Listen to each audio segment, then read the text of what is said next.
Hello friends, welcome back in another video. तो आज हमारे को व्लॉग डालते डालते हमारा डे 6 है। तो मैं पिछले काफ़ी दिन से व्लॉग डाल रहा हूँ, तो मुझे बेसिक कमेंट एक आ रहा है कि आपका डेली का जो रूटीन है वो सेम ही है, उसमें कोई चेंज नहीं है। तो आप उसमें थोड़ा चेंज कीजिए, कुछ फ्रेश कर कीजिए। तो रूटीन तो देखो भाई, वो आज भी वही था।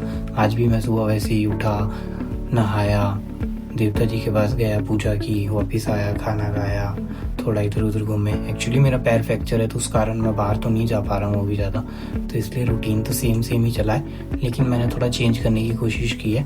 तो मैं पिछले कुछ दिन से मेरे पास रील की फीड्स में ओशो बहुत ज़्यादा शो हो रहा था, सो मैंने उसको सुनना शुरू किया है। तो अभी सुनते सुनते एक बुक थी उनकी, जिसको मैं ऑडियो बुक के थ्रू लिसन कर रहा था। तो बुक का नाम था कहे कबीर दीवाना, जिसमें मुझे एक स्टोरी बहुत अच्छी लगी। मैं चाहता हूँ कि मैं आपके साथ उसको शेयर करूँ। स्टोरी बेसिकली इंडिया पे नहीं है, वो यूनान पे एक स्टोरी थी। जिसमें एक राजा होता है, जिसको वहाँ के कुछ लोग, कुछ पंडित लोग जो वहाँ पे होते हैं, एस्ट्रोलॉजर, ज्योतिष, उसको कहते हैं कि एक वर्ष बताते हैं, इस वर्ष में जितने भी बच्चे पैदा होंगे उनमें से एक होगा जो आपको मारेगा। ये स्टोरी काफ़ी हद तक लॉर्ड कृष्णा से भी जुड़ी लगती है, क्योंकि वो भी स्टोरी कुछ हद तक ऐसी ही थी। तो जो स्टोरी स्टार्ट होती है, तो उस वर्ष में जितने भी बच्चे पैदा होते हैं उन सबको मारता नहीं है वो, क्योंकि मारना वो सोचता है कि बहुत बड़ा पाप हो जाएगा। तो फिर वो उन सब बच्चों को एक कारागार में बंद कर देता है। जब वो उनको कारागार में बंद करता है, तो वहाँ पे वो एक जंजीरें डाल देता है उनको बचपन में ही, मोटी मोटी हाथों में।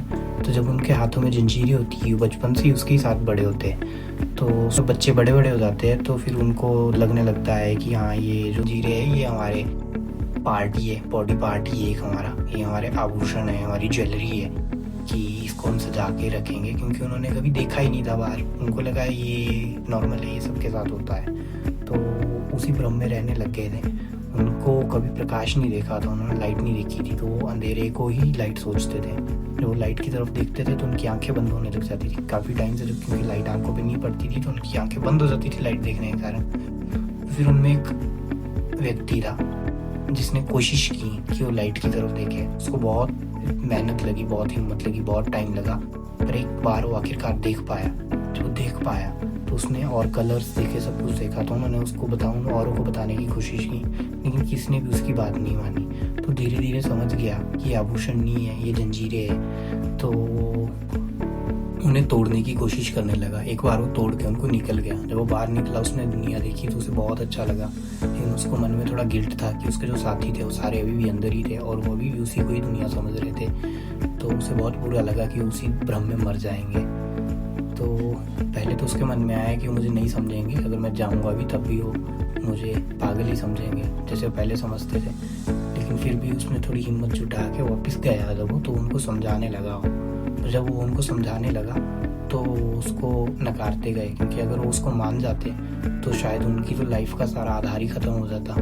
तो वो उसको बिल्कुल नहीं मान रहे थे। पहले तो उसको नेगलेक्ट करते गए, बट धीरे धीरे उसकी बातें उनको चुभने लगी, और फिर एट द एंड उन्होंने मिलके जंजीरों से ही उसको मार दिया। तो स्टोरी का मेन मोटिव ये था कि जो सच बोलने वाले होते हैं दुनिया में बहुत ही कम होते हैं, लेकिन झूठे बहुत होते हैं। तो जो झूठे लोग होते हैं वो भी सच का मुखौटा पहन के सच को ही झूठा करने में लगे होते हैं। तो अगर आप ऐसे लोगों के सामने सच बोल कर उनको पीट के समझाओगे भी, तब भी वो समझेंगे नहीं, जो कि आपको ही व्यर्थ में ख़त्म कर देंगे। जो कि स्टोरी मुझे बहुत ही अच्छी लगी। वैसे तो स्टोरी काफ़ी बड़ी थी, मैं ज़्यादा अच्छे से एक्सप्लेन नहीं कर पाया, लेकिन मे बी आपको अच्छी लगी होगी, आप समझ पाए होंगे। लेकिन अगर आप और डिटेल में उसके बारे में कुछ जानना चाहते हैं तो प्लीज़ हमें फॉलो कीजिए, ताकि हम और डिटेल्स में आपके पास और अच्छी जानकारी ला पाएँ। Thank you friends.